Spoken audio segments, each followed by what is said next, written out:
नमस्कार दोस्तों, मैं संतोष पटेल स्वागत करता हूं आपके अपने YouTube चैनल डिजिटल भंडार पर। आज की वीडियो में हम CPCT एग्जाम के लिए कंप्यूटर के इम्पोर्टेंट क्वेश्चंस को समझने वाले हैं। यह हमारा CPCT एग्जाम की तैयारी के लिए पार्ट नंबर 25 है। इससे पहले भी हमने कई वीडियोस को अपने चैनल पर अपलोड किया है, जिनको देखकर आप CPCT एग्जाम के लिए कंप्यूटर के क्वेश्चन तैयार कर सकते हैं। तो चलिए शुरुआत करते हैं आज की वीडियो का। देखते हैं आज का हमारा पहला क्वेश्चन क्या है।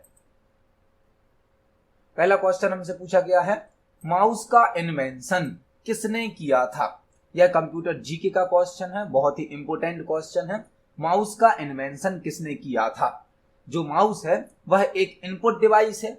माउस एक इनपुट डिवाइस है जिसे पॉइंटिंग डिवाइस भी कहा जाता है। माउस एक इनपुट डिवाइस है जिसे पॉइंटिंग डिवाइस भी कहा जाता है। और माउस का इन्वेंशन डगलस एंजेल वार्ट ने किया था। डगलस एंजेल वार्ट ने। जो माउस है वह एक इनपुट डिवाइस है। माउस का इन्वेंशन डगलस एंजेल वार्ट के द्वारा किया गया है। यहां पर आपको एक क्वेश्चन और तैयार करना है।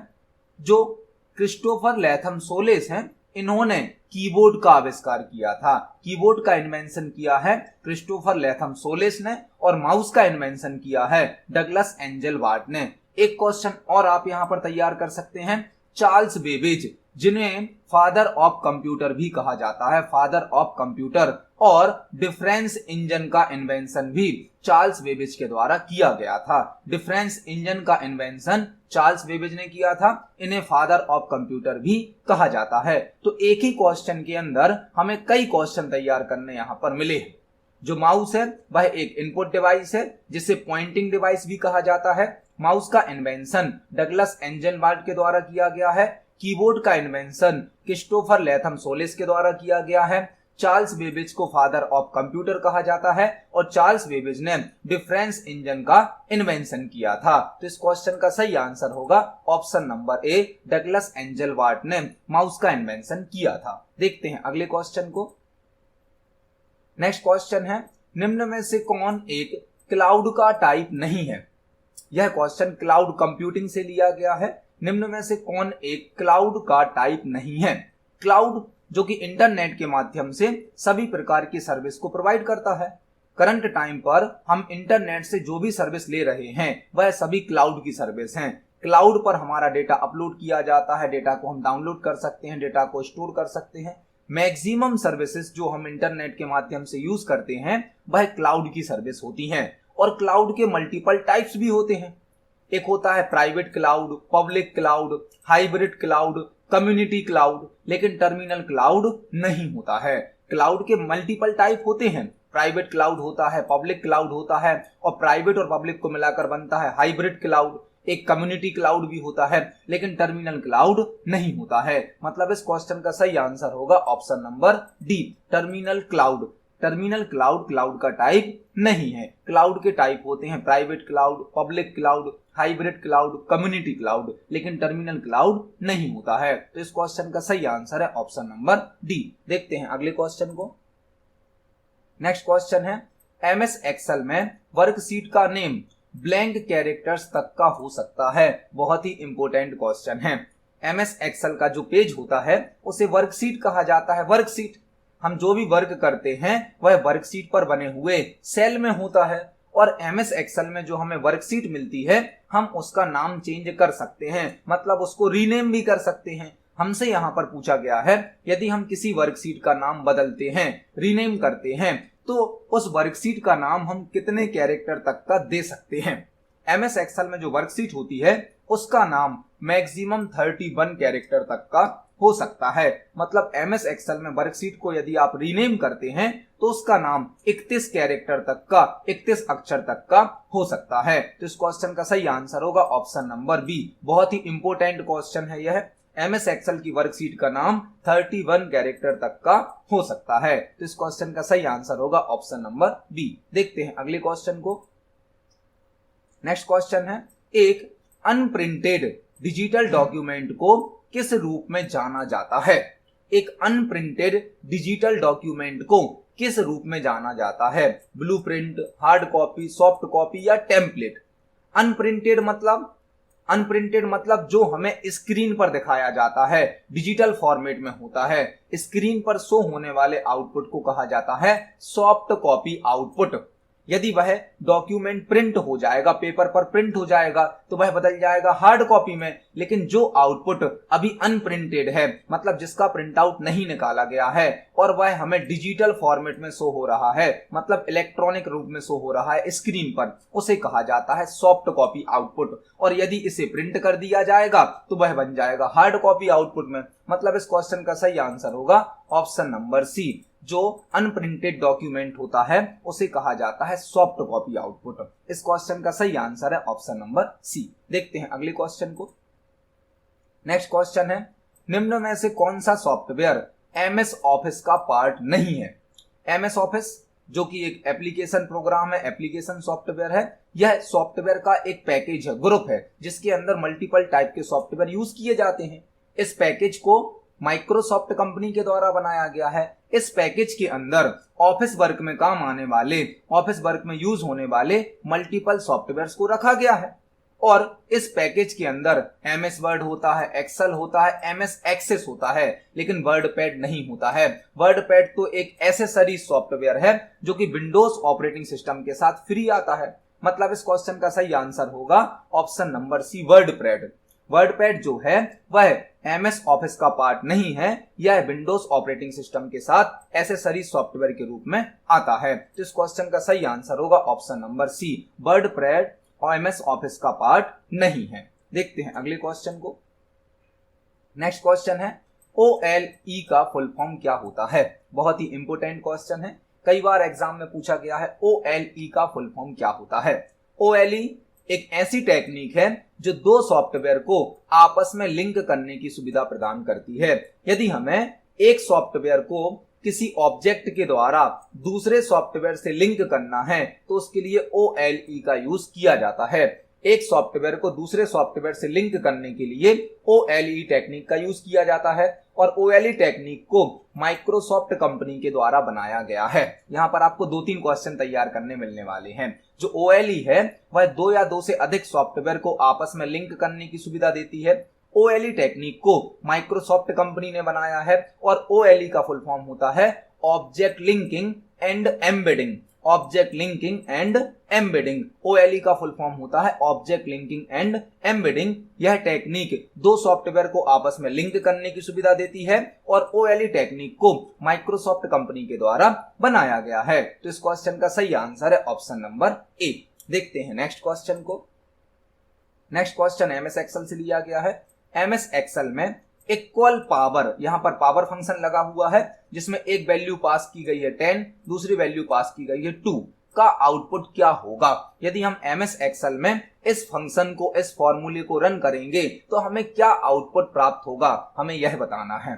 तो जो पावर फंक्शन है, पावर फंक्शन यह पावर कैलकुलेट करता है। पावर, जो पावर फंक्शन है वह पावर को कैलकुलेट करता है। इसमें पहला नंबर होता है बेस और दूसरा नंबर होता है पावर। मतलब बेस के ऊपर पावर को कैलकुलेट किया जाता है और यहां पर बेस हमारा कितना है 10, उसके ऊपर पावर कितने की है 2 की। मतलब इसको हम इस प्रकार से लिख सकते हैं 10 × 10, 10 के ऊपर 2 की पावर। तो यहां पर इसको यदि हम सॉल्व करेंगे तो आंसर में क्या प्राप्त होगा 100 यहां पर आउटपुट प्राप्त होगा, क्योंकि जो पावर फंक्शन है वह एक बेस नंबर पर किसी दूसरे नंबर से पावर को कैलकुलेट कर देता है। तो इस क्वेश्चन का सही आंसर हो जाएगा ऑप्शन नंबर डी। जो पावर फंक्शन है एक्सेल का वो एक नंबर पर किसी दूसरे नंबर से पावर को कैलकुलेट कर देता है। देखते हैं अगले क्वेश्चन को। नेक्स्ट क्वेश्चन है, एपीआई का फुल फॉर्म क्या होता है? एपीआई का फुल फॉर्म क्या होता है? यह भी बहुत इंपोर्टेंट क्वेश्चन है, नया क्वेश्चन है। एपीआई का फुल फॉर्म क्या होता है? एपीआई जनरली वेबसाइट में, वेब एप्लीकेशन में यूज की जाती है। एपीआई एक वेब एप्लीकेशन को दूसरे वेब एप्लीकेशन से कनेक्ट करने के लिए एपीआई का यूज किया जाता है। मतलब एक सॉफ्टवेयर को दूसरे सॉफ्टवेयर से कनेक्ट करने के लिए एपीआई का यूज किया जाता है। एक सॉफ्टवेयर के डेटा को यदि हमें दूसरे सॉफ्टवेयर से शेयर करना है तो उसके लिए एपीआई का यूज किया जाता है। एपीआई, और एपीआई का फुल फॉर्म होता है application programming interface. Application programming interface, API का फुल फॉर्म होता है एप्लीकेशन प्रोग्रामिंग इंटरफेस। यह जो टेक्निक है यह दो सॉफ्टवेयर के बीच में डेटा को शेयर करने के लिए यूज की जाती है। तो एपीआई का फुल फॉर्म होता है एप्लीकेशन प्रोग्रामिंग इंटरफेस। देखते हैं नेक्स्ट क्वेश्चन को। नेक्स्ट क्वेश्चन है विंडोज ऑपरेटिंग सिस्टम में ब्राउजर स्क्रीन को फुल स्क्रीन मोड में सेट करने के लिए ब्लैंक फंक्शन की है। यदि हम विंडोज ऑपरेटिंग सिस्टम में इंटरनेट चला रहे हैं, इंटरनेट यूज कर रहे हैं, हम किसी वेबसाइट को ओपन करते हैं, किसी वेब पेज को ओपन करते हैं, तो वेबसाइट और वेब पेज वेब ब्राउजर में ओपन किए जाते हैं। वेब ब्राउजर जैसे कि Google Chrome, Mozilla Firefox, internet explorer, यह सभी हमारे वेब ब्राउजर होते हैं। यदि हमें वेब ब्राउजर की स्क्रीन को फुल स्क्रीन मोड में सेट करना है, मतलब कंप्लीट स्क्रीन पर ब्राउजर की विंडो को ओपन करना है, तो उसके लिए कौन सी फंक्शन की या कौन सी शॉर्टकट की यूज की जाती है। यदि आप ब्राउजर की स्क्रीन को फुल स्क्रीन पर सेट करना चाहते हो तो उसकी शॉर्टकट की होती है F11। F11 से आप ब्राउजर की स्क्रीन को फुल स्क्रीन मोड में सेट कर सकते हो। F11 से ब्राउजर की स्क्रीन को फुल स्क्रीन मोड में सेट किया जाता है। यहां पर आपको एक और क्वेश्चन तैयार करना है। F5 से वेब पेज को या वेबसाइट को रिफ्रेश या रिलोड किया जाता है। रिफ्रेश या रिलोड किया जाता है, जो वेबसाइट या वेब पेज आपके कंप्यूटर पर अभी खुला है उसको रिफ्रेश करना है, रिलोड करना है, तो F5 का यूज किया जाता है। और फुल स्क्रीन मोड के लिए F11 का यूज किया जाता है। तो इस क्वेश्चन का सही आंसर होगा ऑप्शन नंबर सी। देखते हैं अगले क्वेश्चन को। नेक्स्ट क्वेश्चन डीबीएमएस से लिया गया है। डीबीएमएस का एक ऑपरेशन जो डेटाबेस को उसकी प्रीवियस स्टेट में रिटर्न करता है उसे क्या कहते हैं। यह क्वेश्चन डीबीएमएस से लिया गया है और बहुत ही इंपॉर्टेंट क्वेश्चन है। पहले तो आपको डीबीएमएस का फुल फॉर्म पता होना चाहिए। डीबीएमएस का फुल फॉर्म होता है database management system. Database management system एक ऐसा सिस्टम, एक ऐसा सॉफ्टवेयर जो डेटाबेस को बनाने की, उसको मैनेज करने की, ऑर्गेनाइज करने की सुविधा प्रदान करता है। करंट टाइम पर कई प्रकार के डीबीएमएस सॉफ्टवेयर यूज किए जाते हैं, जैसे एमएस एक्सेस है, ओरेकल है, माईएसक्यूएल है। तो जो डीबीएमएस सॉफ्टवेयर होते हैं उनमें एक ऑपरेशन होता है जो कि डेटाबेस को उसकी प्रीवियस स्टेट पर रिटर्न कर देता है। इसको हमें थोड़ा सा समझना होगा। फॉर एग्जाम्पल, हमारा एक डेटाबेस है जिसमें हमने कुछ टेबल बनाई है, कुछ रिकॉर्ड भरे हैं। हमने अपनी टेबल के डेटा पर किसी ऑपरेशन को परफॉर्म किया, हमने कोई डेटा बदल दिया या कोई डेटा ऐड कर दिया। अब हम चाहते हैं हमने डेटाबेस में जो बदलाव करे हैं वह सभी हट जाएं और हमारा डेटाबेस जैसा पहले था उसी स्टेट में पहुंच जाए। मतलब हमें डेटाबेस को प्रीवियस स्टेट में, पिछली स्टेट में भेजना है। हमने जो भी बदलाव करे हैं वो हट जाएं, तो उसे कहा जाता है रोल बैक। पीछे भेजना है डेटा को प्रीवियस स्टेट में भेजना है, उसे बोला जाएगा रोल बैक। बैक स्टेट में भेजना है, आपको बैक से याद रखना है, रोल बैक। डीबीएमएस का जो रोल बैक ऑपरेशन है वह डेटाबेस को प्रीवियस स्टेट में ट्रांसफर कर देता है। मतलब इस क्वेश्चन का सही आंसर होगा option number C, roll back. देखते हैं नेक्स्ट क्वेश्चन को।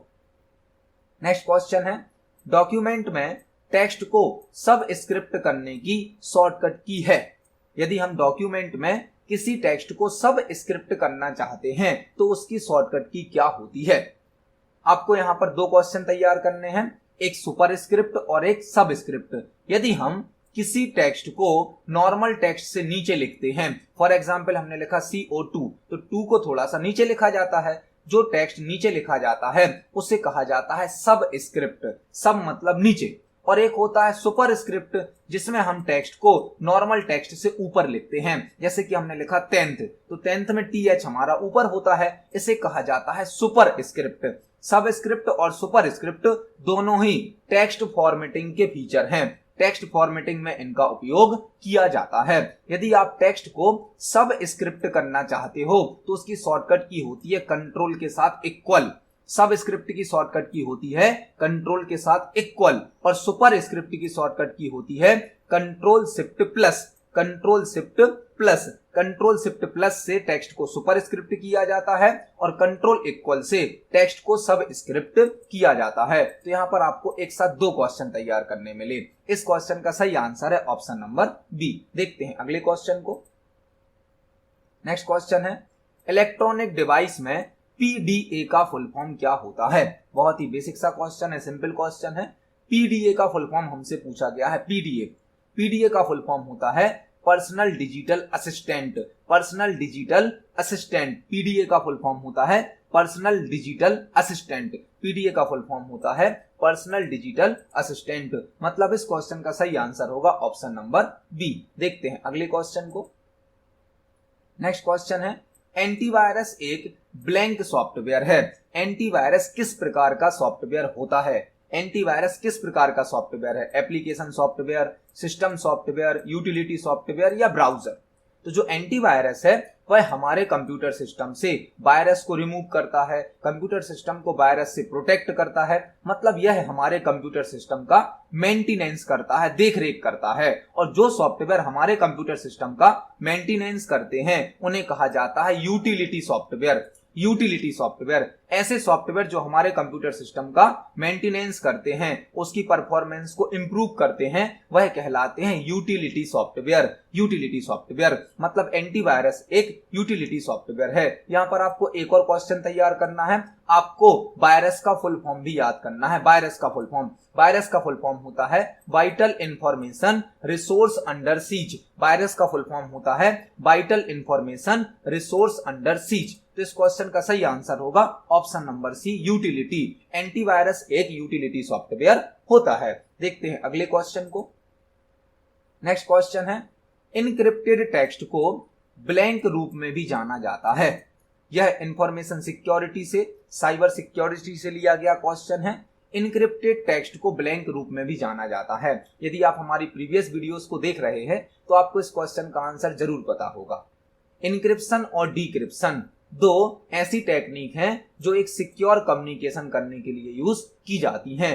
जब हम कोई मैसेज सेंड करते हैं, फॉर एग्जांपल सेंडर ने कोई मैसेज भेजा तो वह होता है प्लेन टेक्स्ट के रूप में, नॉर्मल टेक्स्ट के रूप में। इस पर अप्लाई किया जाता है इनक्रिप्शन, और इनक्रिप्शन के द्वारा प्लेन टेक्स्ट को या नॉर्मल टेक्स्ट को बदल दिया जाता है साइपर टेक्स्ट में, साइपर टेक्स्ट में। और यह साइपर टेक्स्ट भेजा जाता है रिसीवर के पास, जहां पर अप्लाई किया जाता है डिक्रिप्शन, और इस साइपर टेक्स्ट को वापस बदल दिया जाता है नॉर्मल टेक्स्ट में या प्लेन टेक्स्ट में। मतलब जो इनक्रिप्टेड टेक्स्ट होता है उसे कहा जाता है साइपर टेक्स्ट।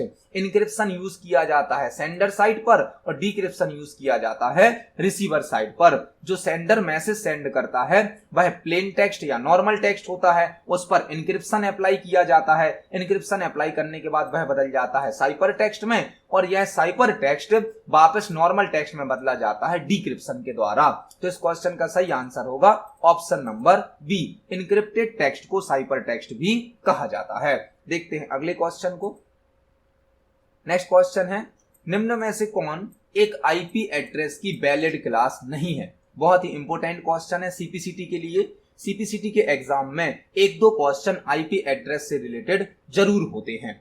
हमने अपने प्रीवियस वीडियोस में भी आईपी एड्रेस से रिलेटेड मल्टीपल टाइप के क्वेश्चंस को समझा है। यहाँ पर हमसे पूछा गया है निम्न में से कौन एक आईपी एड्रेस की वैलिड क्लास नहीं है? तो अभी तक आईपी एड्रेस की टोटल 5 क्लास आ चुकी हैं। करंट टाइम पर आईपी एड्रेस की 5 क्लास हैं, जो कि क्लास ए से लेकर क्लास ई तक हैं।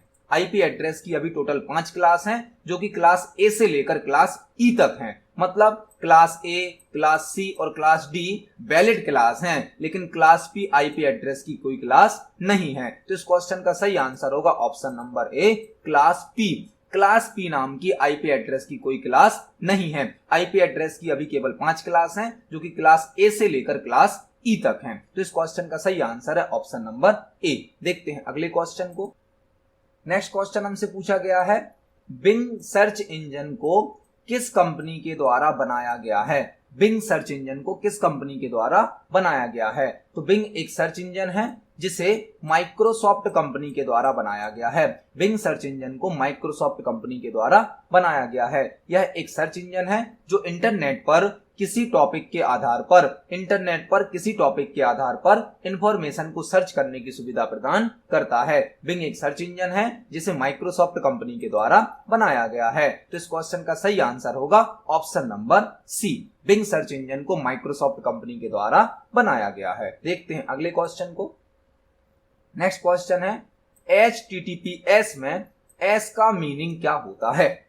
यह कंप्यूटर नेटवर्क का, इंटरनेट टेक्नोलॉजी का क्वेश्चन है। HTTPS में S का मीनिंग क्या होता है। तो पहले तो आपको यह पता होना चाहिए कि HTTPS क्या है। HTTPS एक प्रोटोकॉल है और इसका पुराना वर्जन जो है वह है HTTP। एक होता है HTTP और एक होता है HTTPS। यह दोनों ही प्रोटोकॉल हैं। HTTP का फुल फॉर्म होता है hyper text transfer protocol, hyper text transfer protocol, और HTTPS का फुल फॉर्म होता है hyper text transfer protocol secure, hyper text transfer protocol secure. मतलब HTTPS में S का मीनिंग क्या हो जाएगा, सिक्योर। तो इस क्वेश्चन का सही आंसर हो जाएगा ऑप्शन नंबर बी। HTTP और HTTPS प्रोटोकॉल है। HTTP का फुल फॉर्म होता है हाइपर टेक्स्ट ट्रांसफर प्रोटोकॉल और HTTPS का फुल फॉर्म होता है hyper text transfer protocol secure. तो यहां पर इस क्वेश्चन का सही आंसर हो जाएगा ऑप्शन नंबर बी। देखते हैं अगले क्वेश्चन को। नेक्स्ट क्वेश्चन है ISP का फुल फॉर्म क्या होता है। बहुत ही बेसिक क्वेश्चन है, इजी क्वेश्चन है। ISP का फुल फॉर्म क्या होता है। आपको यहां पर यह पता होना चाहिए कि ISP कौन होता है। ISP वह कंपनी होती है जो आपको इंटरनेट की सर्विस प्रोवाइड करती है। मतलब आप जिस कंपनी से इंटरनेट की सर्विस ले रहे हैं, जो कंपनी आपको इंटरनेट की सर्विस प्रोवाइड कर रही है, प्रदान कर रही है, वह कहलाते हैं ISP। मतलब इंटरनेट की सर्विस देने वाला जो कंपनी होती है, जो पर्सन होता है, उसे क्या कहा जाता है, ISP। और ISP का फुल फॉर्म होता है internet service provider, internet service provider. ISP का फुल फॉर्म होता है इंटरनेट सर्विस प्रोवाइडर। ऐसी कंपनी जो आपको इंटरनेट की सर्विस प्रोवाइड करती है उसे कहा जाता है ISP। देखते हैं अगले क्वेश्चन को। नेक्स्ट क्वेश्चन है WLAN का फुल फॉर्म क्या होता है। यह भी बहुत बेसिक क्वेश्चन है, इजी क्वेश्चन है। आपने कंप्यूटर नेटवर्क में टाइप्स ऑफ नेटवर्क को पढ़ा होगा, सुना होगा, जो कि होते हैं LAN, WAN, MAN। उसी से मिलता जुलता, उसी से रिलेटेड यह है WLAN। LAN का फुल फॉर्म तो होता है local area network, local area network. उसमें W को ऐड कर दिया गया है और W का मीनिंग है wireless, wireless local area network.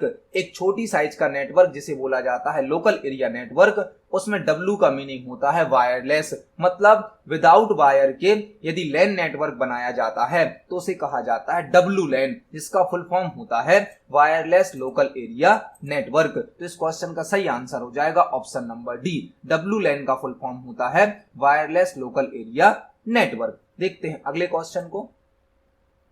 Next question है निम्न में से कौन सा टॉगल केस का सही एग्जाम्पल है। यह क्वेश्चन चेंज केस नाम के ऑप्शन से लिया गया है। MS वर्ड में, पावर पॉइंट में आपने चेंज केस नाम का ऑप्शन पढ़ा होगा। चेंज केस जो कि टेक्स्ट को अलग अलग केस में रिप्रेजेंट करने की सुविधा प्रदान करता है। मल्टीपल टाइप के केस होते हैं, lower case, upper case, sentence case, toggle case. तो हमसे यहां पर पूछा गया है टॉगल केस का सही एग्जाम्पल कौन सा है। टॉगल केस, टॉगल केस एक ऐसा केस है जो स्मॉल लेटर्स को कैपिटल में बदल देता है और कैपिटल लेटर्स को स्मॉल लेटर में बदल देता है। यदि आप लोअर केस का यूज करेंगे, एक होता है लोअर केस, लोअर केस में सारे अक्षर स्मॉल लेटर में लिखे जाते हैं। एक होता है अपर केस, अपर केस में आपका जो टेक्स्ट होगा उसके सारे कैरेक्टर कैपिटल लेटर में लिखे जाते हैं। एक होता है कैप्सुलाइज ईच वर्ड, कैप्सुलाइज ईच वर्ड मतलब आपके प्रत्येक वर्ड का पहला लेटर कैपिटल कर दिया जाएगा। और एक होता है टॉगल केस जिसमें by default first letter small दिखता है और बाकी सभी लेटर कैपिटल दिखते हैं। इसका यूज यह होता है कि आपने जो अक्षर स्मॉल में लिखे होंगे उनको यह कैपिटल में बदल देगा और जो कैपिटल में लिखे होंगे उनको यह स्मॉल में बदल देगा। तो जो ऑप्शन नंबर डी है यह टॉगल केस का एक सही एग्जाम्पल है। टॉगल केस एक ऐसा केस है जो स्मॉल लेटर को कैपिटल में बदलता है और कैपिटल लेटर्स को स्मॉल लेटर में बदल देता है। मतलब इस क्वेश्चन का सही आंसर होगा option number D, toggle case. तो आज की वीडियो में हमने CPCT एग्जाम के लिए 20 इंपोर्टेंट क्वेश्चंस को समझा है। आप सभी क्वेश्चन को पढ़ें, समझें। यदि आपका कोई क्वेश्चन है, कोई डाउट है तो कमेंट सेक्शन में जरूर पूछें। वीडियो पसंद आती है तो वीडियो को लाइक करें, ज्यादा से ज्यादा शेयर करें। मिलते हैं अगली वीडियो में। धन्यवाद।